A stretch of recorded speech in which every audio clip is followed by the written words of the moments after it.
بسم اللہ الرحمن الرحیم الحمد للہ رب العالمین والصلاة والسلام علی سید الانبیاء والمرسلین حضرت سیدہ ام المومنین ام سلمہ رضی اللہ تعالی عنہا بیان کرتی ہیں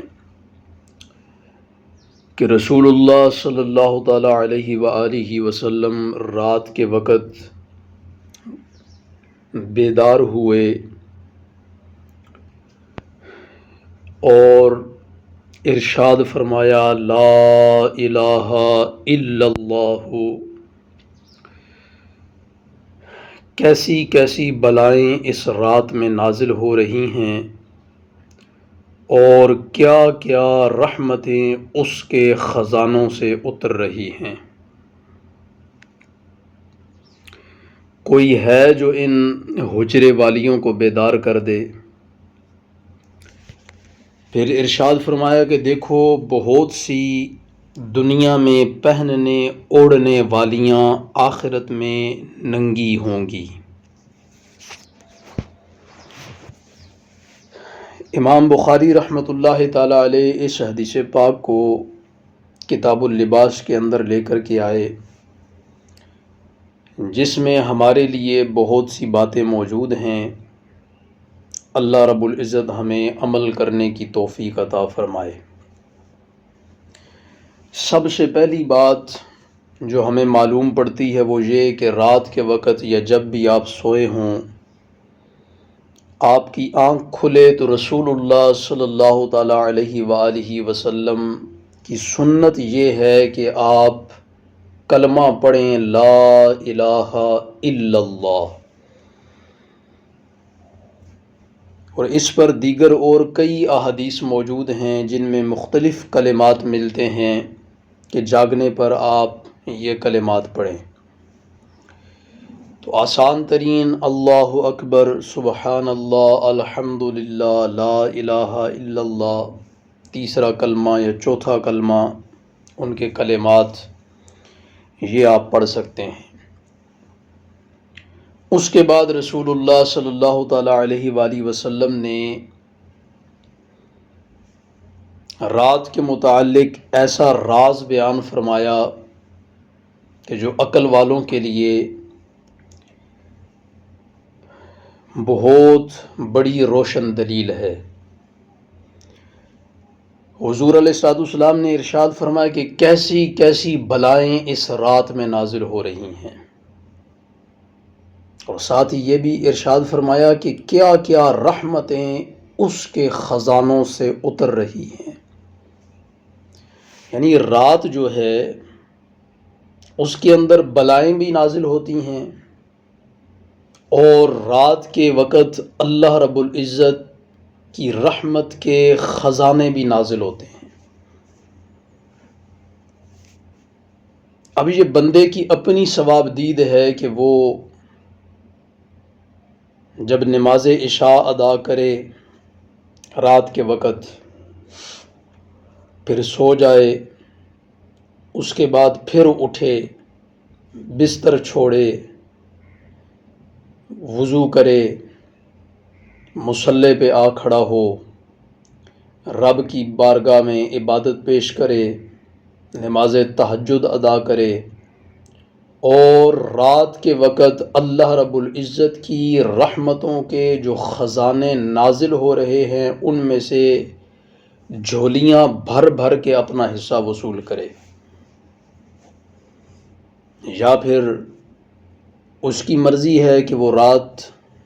نماز عشاء بھی نہ پڑھے، رات دیر تک فلمیں اور ڈرامے دیکھتا رہے، خوش گپیوں میں مصروف رہے، دوست و احباب کی محافل کے اندر گل چھرے اڑاتا رہے، اور رات دیر سے جا کر کے سوئے، اور پھر اس حالت میں اٹھے کہ فجر بھی نکل چکی ہو، اور جب اٹھے تو پھر صرف ہاتھ منہ دھو کر کے اور اپنے کام کاج کو چل پڑے، تو یہ وہ شخص ہے کہ جس نے رات ضائع کر دی۔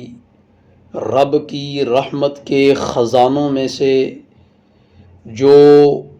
نازل ہو رہا تھا اس نے وہ حاصل نہیں کیا، اور جو رات کے اندر بلائیں، پریشانیاں اور تکلیفیں نازل ہو رہی تھیں، اتر رہی تھیں، اس میں سے اس نے اپنا حصہ وصول کر لیا۔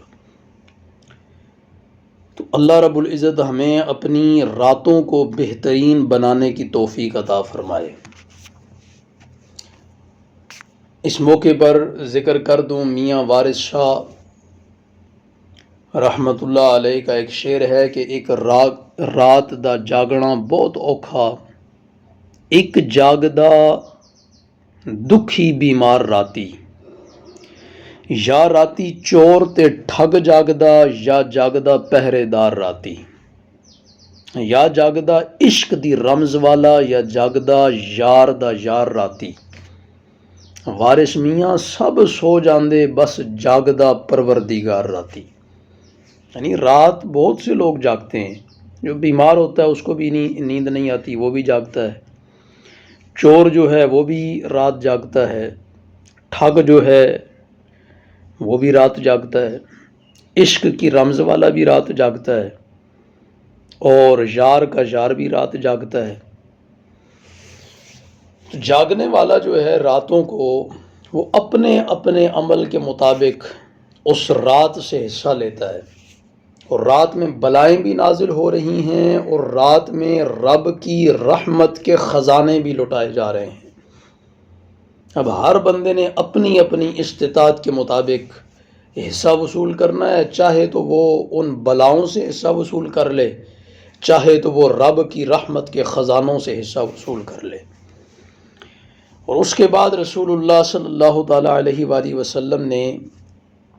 ارشاد فرمایا کہ کوئی ہے جو ان حجرے والیوں کو جگا دے، بیدار کر دے۔ اس کے بعد جو اگلی حدیث پاک ہے وہ انشاءاللہ تعالیٰ العزیز اگلے بیان میں اس کو ریکارڈ کروایا جائے گا۔ آج کے لیے اتنا ہی کافی کہ رات کو جب آپ بیدار ہوں تو آپ کلمات خیر، اللہ رب العزت کی وحدانیت، اللہ رب العزت کی حمد، اللہ کی تسبیح اور تکبیر سے متعلقہ کلمات، سبحان اللہ، الحمدللہ، اللہ اکبر، لا الہ الا اللہ، تیسرا کلمہ پورا پڑھ لیں یا چوتھا کلمہ پڑھ لیں، یہ کلمات آپ کی زبان سے نکلنے چاہیے۔ اللہ رب العزت ہمیں اس کی توفیق عطا فرمائے۔ اور پھر راتوں کو لغویات میں مصروف کر کے، ضائع کر کے، اور راتوں سے بلاؤں سے اپنا حصہ وصول نہ کریں، راتوں کے اندر بلاؤں سے اپنا حصہ وصول نہ کریں، بلکہ راتوں میں رب کی رحمت کے جو خزانے لوٹائے جا رہے ہوتے ہیں ان سے اپنا حصہ وصول کریں۔ اللہ رب العزت ہمیں سمجھنے کی اور عمل کرنے کی توفیق عطا فرمائے۔ وآخر دعوانا الحمد للہ رب العالمین۔